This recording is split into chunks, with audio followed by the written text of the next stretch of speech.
এক গ্রামে একজন কৃষক সুমন তার স্ত্রী মাধবীকে নিয়ে থাকত। ওদের কাছে 3টি গরু ছিল।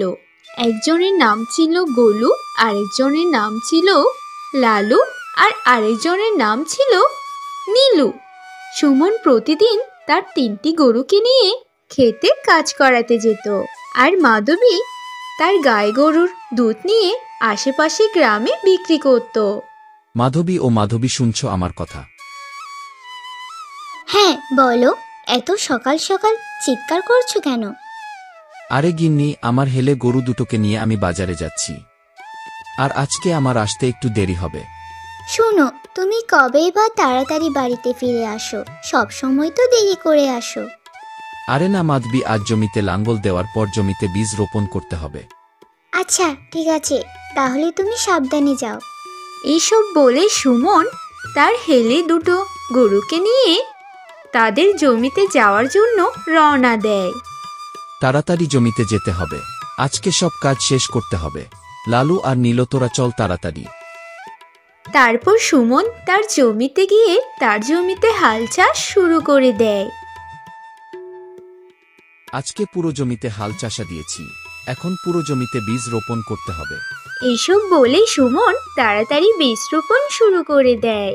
যাক, এবারের সব কাজ ভালোই শেষ হয়ে গেছে, এবার বাড়ি যেতে হবে। আর আমার গরুগুলোর ও খুব খিদে পেয়েছে।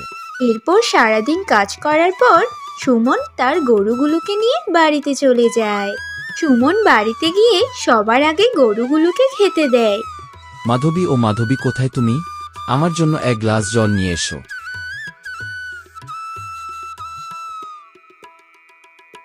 শোনো, আজকে তুমি ক্ষেত থেকে বাড়িতে আসতে অনেক দেরি করে ফেলেছো। হ্যাঁ গিন্নি। আর সংসারের কাজ করতে করতে আমারও একটু দেরি হয়ে গিয়েছে।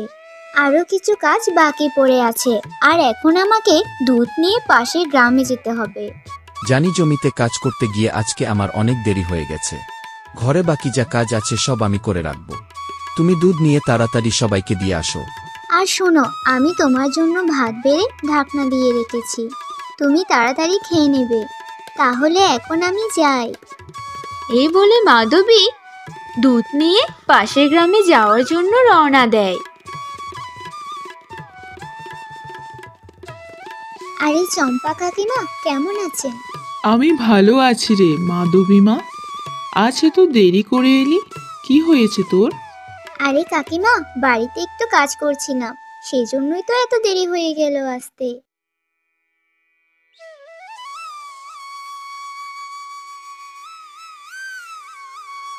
এরপর মাধবী গ্রামের এক শ্যামল কাকাকে দুধ দিতে যায়। কেমন আছিস মাধবী মা? আমি সেই কখন থেকে তোর জন্য অপেক্ষা করে আছি দুধ নেওয়ার জন্য। আমি ভালো আছি কাকা।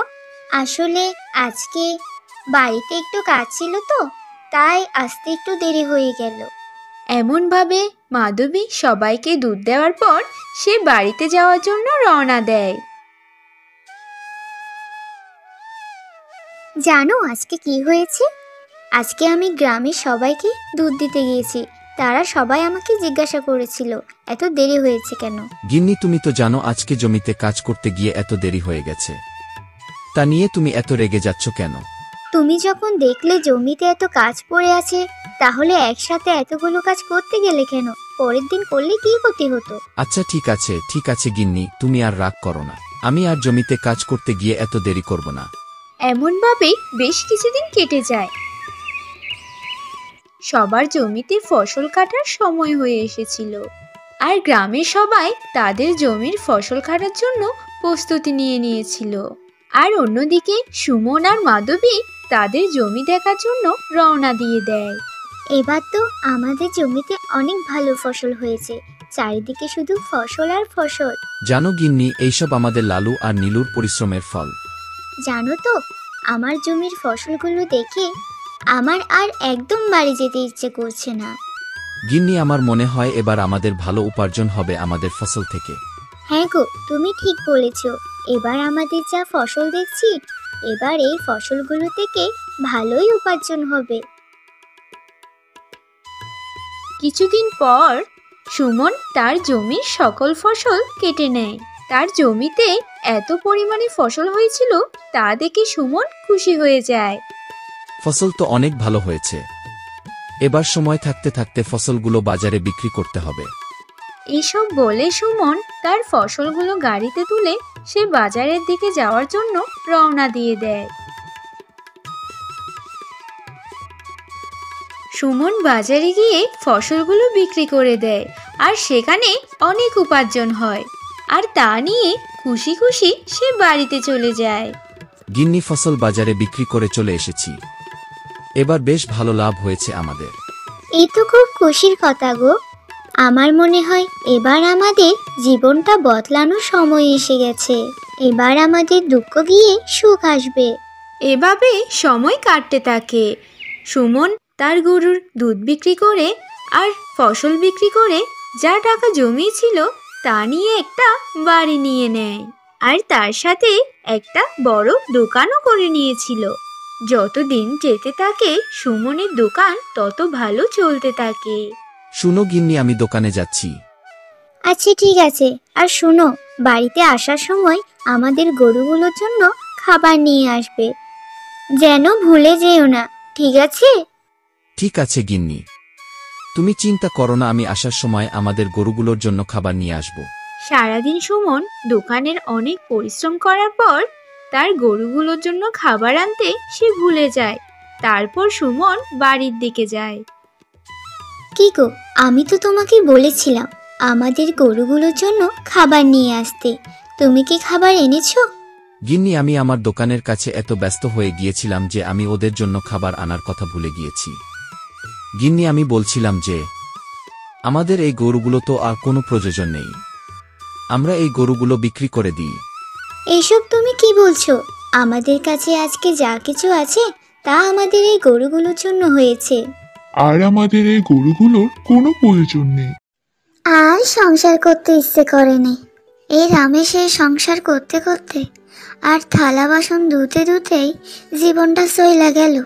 না ভালো কোনো শাড়ি চুড়ি কিচ্ছু পেলাম নে। আর করবো নে আমি ওর সংসার। বা চম্পা, কত সুন্দর সুন্দর প্লেটগুলো দেখে তো আমি ক্রাশ খেয়ে গেলাম। আমি হচ্ছি চূর্ণী মালতী। আজকে তোর প্লেটগুলো নিয়ে আমি তো বাড়িতে যাব, তারপর তোর ওই প্লেটে মন ভরে ভাত খাবো। আরে আরে মালতী, তুই আমার প্লেটগুলা লইয়া কই যাস? তুই হইলি চূর্ণী। ও, বুঝতে পাইছি, আমার ওই প্লেটগুলা চুরি করে লইয়া যাইতে চাইছিস, তাই তো? রাখ বলছি, আমার প্লেটগুলা রাইখা দে। আরে আরে চম্পা, তুমি তো রেখে যাচ্ছ। আমি তো ভাবলাম তোমার ওইটুকুনি বেটে শরীর, তুমি কি এতগুলো প্লেট বয়ে নিয়ে যেতে পারবে? আমি তোমার প্লেটগুলো বয়ে বাড়িতে পৌঁছে দেব, চলো। তুমি আমাকে এত চূর্ণী চূর্ণী করছো, আর আমি তো তোমার উপকার করতে এসেছি। আরে আরে না মালতী, তোর বিশ্বাস নেই। তুই হলে একটা খাস চূর্ণী, তুই আমার প্লেটগুলো চুরি করতে এসেছিস। রেখে দে বলছি, না হলে এক্ষুনি তোকে লাঠি পেটা করবো। আমার প্লেটগুলা লইয়া কই যাস? এই চূর্ণী, আমার প্লেটগুলা দে বলছি, আমার প্লেটগুলা দে। হেই, জীবন মানাই তো যন্ত্রণা, বেঁচে থাকতে বুঝি শেষ হবে না। জীবন মানেই তো যন্ত্রণা, বেঁচে থাকতে বুঝি শেষ হবে না। আরে আরে শ্বশুরের বেটা, মনে খুব রং লেগেছে না?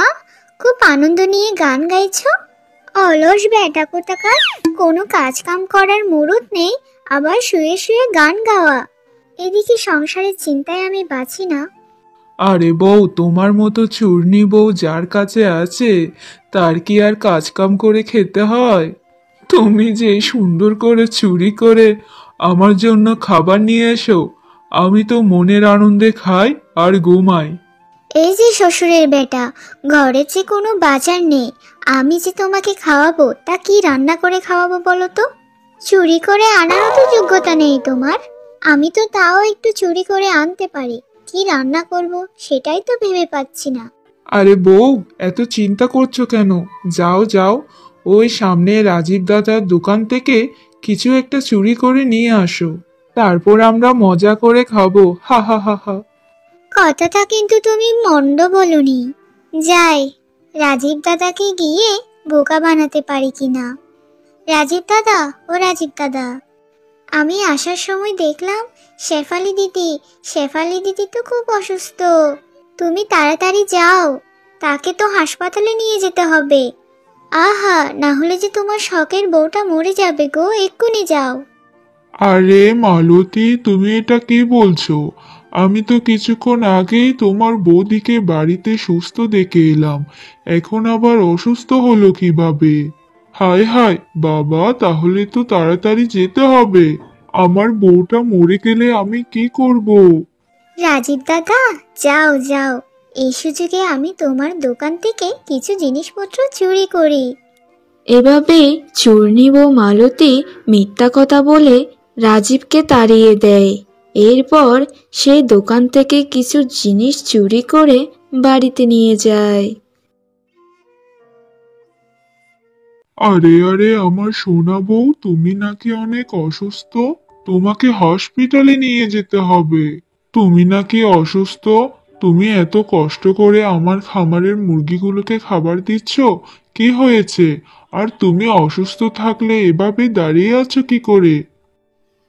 মরণ, ঢং ডেকে আর বাঁচি না, তা কাজ কাম ফেলে বাড়িতে চলে এলে কেন? আর আমি যদি অসুস্থ হতাম তোমাকে তো ফোন করতাম নাকি? এভাবে কাজে ফাঁকি দিয়ে তুমি এখানে চলে এসেছো? কিন্তু ওই মালতী যে বলল তুমি অনেক অসুস্থ, তোমাকে হসপিটালে নিয়ে যেতে হবে, এই জন্যই তো আমি তাড়াহুড়ো করে এখানে চলে এলাম। হায় হায় রে, তুমি ওই চোর মালতীর কথায় দোকানটা ফেলে বাড়িতে কেন চলে এলে?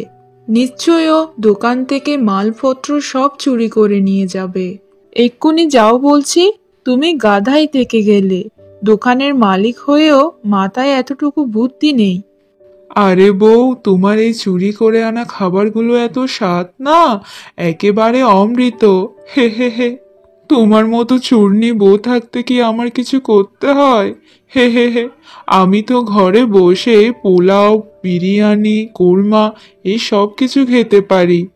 তোমার মুখে প্রশংসা শুনতে আমার বেশ ভালো লাগে গো। এই মুরগিগুলো না রাজীব দাদার বউয়ের খামারের মুরগি, এই জন্যই তো এত সুস্বাদু। আর রাজীব দাদার বউয়ের খামারের মুরগিগুলো অনেক ডিম দেয়। আজকে তুমি আর আমি দুজন মিলে রাত্রিবেলা যাব রাজীব দাদার বউয়ের খামারের মুরগির ডিম চুরি করতে। ও বাবা, রাজীব দাদার বউয়ের মুরগিগুলো দেখছি কত ডিম দিয়েছে। ওগো, তাড়াতাড়ি এসো, এত দেরি করছো কেন?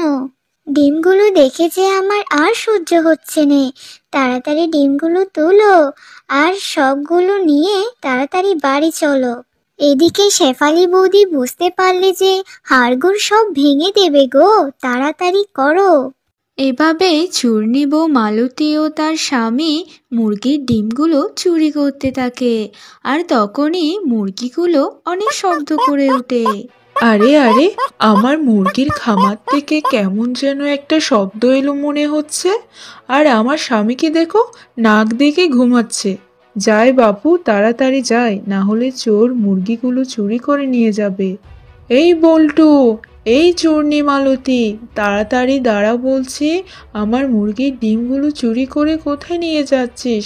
দাঁড়া বলছি, দাঁড়া দাঁড়া, আজকে তোদের একদিন কি আমার একদিন, দাঁড়া বলছি। আরে বউ, ডিমগুলো তো চুরি করে নিয়ে এসেছো, ওইদিকে শেফালি বৌদি যে পিছু করছে, কখন জানি এসে আমাদের হাড়গোড় না ভেঙে দেয়। এই ডিমগুলো এখন কোথায় লুকানো যায়? এই ডিমগুলো এখন লুকিয়ে আমাদেরকে পালাতে হবে। হ্যাঁ গো, তাই তো ভাবছি ডিমগুলো যে কোথায় লুকাবো। আচ্ছা ঠিক আছে, একটা বুদ্ধি এসেছে। ওই যে দেখো, আমাদের ওই বড় খাটালটার মধ্যে ডিমগুলো ঢুকিয়ে রাখি, তাহলে আর শেফালি বৌদি বুঝতে পারবে না। এভাবে চূর্ণী বউ মালতী চুরি করে নিয়ে আসা ডিমগুলো একটা বড় কাঁঠালের মধ্যে লুকাতে থাকে। আর এমন সময় রাজীবের বউ সেখানে চলে আসে। আরে এই চূর্ণী মালতী, আমার খামারের মুরগির ডিমগুলো চুরি করে এখানে নিয়ে এসে কাঁঠালের মধ্যে লুকাচ্ছিস? তোরা দুই স্বামী স্ত্রী এভাবে মানুষের আর কত চুরি করে ক্ষতি করবি? আজকে তোদের একদিন কি আমার একদিন। আরে আরে মেরো না শেফালি বৌদি, মেরো না, আর চুরি করব না, আর কোনোদিন কারো কাছ থেকে কিচ্ছু চুরি করব না গো। আহ, লাগছে তো শেফালি বৌদি, লাগছে। মরে গেলাম গো, ছেড়ে দাও আমাদের, ছেড়ে দাও। প্রিয় বন্ধুরা, দেখলে তো চুরি করা ভালো কাজ না, পাপ করলে শাস্তি পেতে হয়। আর আমাদের ভিডিওটা যদি তোমাদের ভালো লাগে তাহলে চ্যানেলটাকে সাবস্ক্রাইব করে দিবে আর পাশে থাকা বেল আইকনটি বাজিয়ে দিবে। সাথে থাকার জন্য সবাইকে ধন্যবাদ। এক গ্রামে হরি নামে একজন বাস করত। হরির ছিল 2টি মেয়ে। তাদের মা অনেক আগেই মারা গেছে। হরি কৃষিকাজ করে জীবিকা নির্বাহ করত।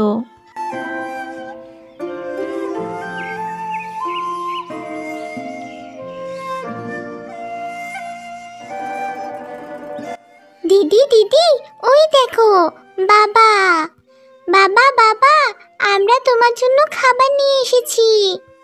এই, তোরা ওইখানে থাক, আমি তোদের কাছে আসছি। এই, তোরা এত কষ্ট করে এখানে আসতে গেলি কেন? আমি না হয় বাড়িতে চলে যেতাম। বাবা, দুপুর গড়িয়ে বিকাল হয়ে গেল, তোমার এখনো খিদা পায়নি। সে কোন সকালে খাবার খেয়েছ, তাই তো তোমার জন্য খাবার নিয়ে এসেছি। আমার তো মনে হচ্ছে তোরাও তো খাবার খাসনি। চল, আমরা 3 জন একসাথে মিলে খাবার খাই। যা মা, তোরা বাড়ি যা, আমি তাড়াতাড়ি বাড়ি আসছি। আচ্ছা ঠিক আছে বাবা, তোমার কাজ শেষ হলে তুমি তাড়াতাড়ি বাড়ি চলে এসো, আমাদের একা থাকতে খুব ভয় লাগে।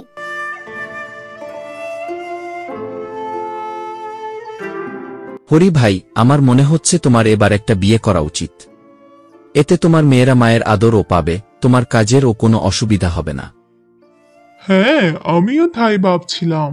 পরের দিন হরি ললিতা নামে এক মেয়েকে বিয়ে করে নিয়ে আসে। আরে বাবা, এই কে? আরে, এটা হচ্ছে তোদের নতুন মা, আজ থেকে একে মা বলে ডাকবি। বাবা, এই ছোট্ট ছেলেটা কে? এটা তো তোদের নতুন ভাই, আজকে থেকে তোরা 3 ভাই বোন। সুমন, যাও তোমার আপুদের সাথে খেলা করো। হরির 2 মেয়ে তাদের নতুন মা ও ভাইকে পেয়ে অনেক খুশি হয়ে যায়। ললিতা প্রতিদিন হরির ছোট মেয়েকে ভাত খাইয়ে দিত।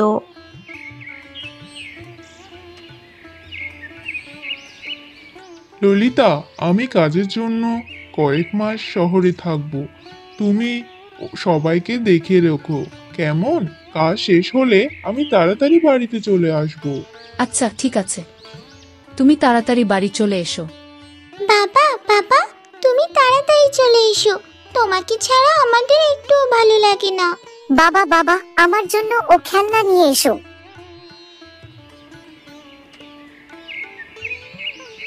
পরের দিন ললিতা তার ছেলে মেয়েদের নিয়ে স্কুলে যায়। বাড়ি থেকে আসার পথে ললিতার সাথে তার দিদা একটা দেখা হয়ে যায়। আরে এটা কে? ললিতা মনে হচ্ছে। হ্যাঁ ঠাকুমা, আমি বাচ্চাদের স্কুলে দিয়ে বাড়ি যাচ্ছি। তা ললিতা, শুনলাম তোর যেখানে বিয়ে হয়েছে সেখানে নাকি আরো 2টা মেয়ে আছে। হ্যাঁ ঠাকুমা, ওদের নাম সোনা আর রূপা। ওরা অনেক ভালো, আমাকে অনেক ভালোবাসে। তুই তোর সৎ মেয়েদেরকে এত ভালোবাসিস কেন? তুই কি ভুলে গেছিস ওরা তোর সৎ মেয়ে? তোর তো নিজেরও একটা ছেলে আছে, তারই তোর খেয়াল রাখা উচিত। তোর সৎ মেয়েদের খেয়াল রাখিস না?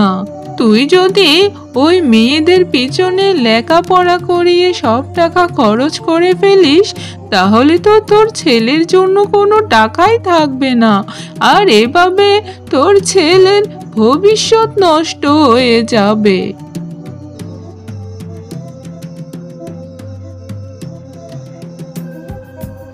সত্যি তো, আমি আমার নিজের ছেলেকে রেখে সৎ মেয়েদের অনেক খেয়াল রেখেছি। আজ থেকে আমি আর ওদের আদর করব না।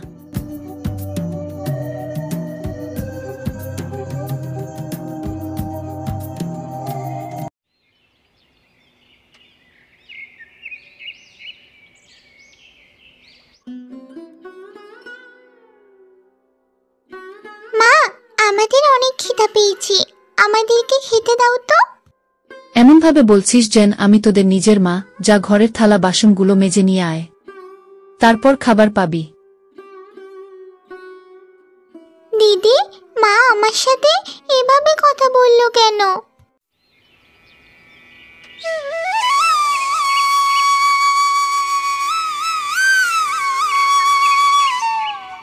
এই সোনা রূপা, তোরা কোথায় যাচ্ছিস? মা, আমরা স্কুলে যাবার জন্য তৈরি হয়েছি। আমাদের স্কুলে যাবার সময় হয়ে গেছে। তোরা স্কুলে যাবি না।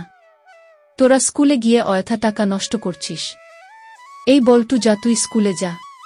মা, তুমি কেন আমাদের স্কুলে যেতে দিলে না? আমাদের স্কুলে যেতে অনেক ভালো লাগে। চুপ, একদম চুপ। মেয়ে মানুষের এত পড়ালেখা করতে হয় না। আজ থেকে তোরা ঘরের সব কাজকর্ম করবি। যা, এখন ঘরের কাজগুলো কর।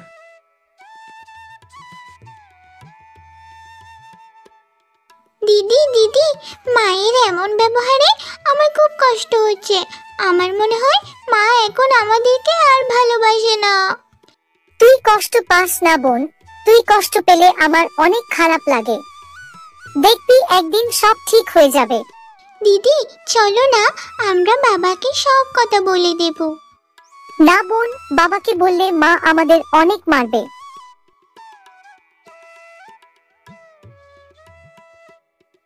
একদিন ললিতার ছেলে সুমন খাটের উপর বসে খেলা করছিল, আর হরির মেয়ে সুমি তার পাশেই বসেছিল। হঠাৎ সুমন খেলতে খেলতে খাট থেকে নিচে পড়ে যায় আর চিৎকার করতে থাকে। মা, মা, আমি খাট থেকে পড়ে গিয়েছি। আহ আহ সুমনের চিৎকার শুনে ললিতা তাড়াতাড়ি ঘরে আসে। আহারে, আমার ছেলেটা মাটিতে কিভাবে পড়ে গেল? মা, ভাই খেলতে খেলতে একাই পড়ে গিয়েছে। মা, একদম মিথ্যা কথা বলবি না। আমি জানি তুই আমার ছেলেটাকে ধাক্কা দিয়ে ফেলে দিয়েছিস। কিরে বল্টু, বল, তোকে ও ধাক্কা দিয়ে ফেলে দিয়েছে? হ্যাঁ মা, ওই সুমি আমাকে খাট থেকে ফেলে দিয়েছে। আমি তো তোকে ফেলে দিইনি। তুই মিথ্যা কেন বলছিস ভাই? তবে রে, দিন দিন তোর সাহস অনেক বেড়ে যাচ্ছে। আমি আজকেই তোর 20 দাঁত ভেঙে দিব। ললিতা একটা লাঠি নিয়ে এসে সুমির মাথায় জোরে জোরে মারতে থাকে। মা মা মা, আমাকে মেরো না, আমাকে মেরো না, আমার অনেক ব্যথা লাগছে। সুমি হঠাৎ করেই মাটিতে পড়ে যায়। আরে, মেয়েটা তো মনে হচ্ছে মরে গেছে। মা, তুমি আমার দিদিকে মেরে ফেললে। আমি বাবাকে বলে দেব। খবরদার বলছি, তুই যদি তোর বাবাকে সব কথা বলে দিস, তাহলে তোকেও এভাবে মেরে ফেলবো।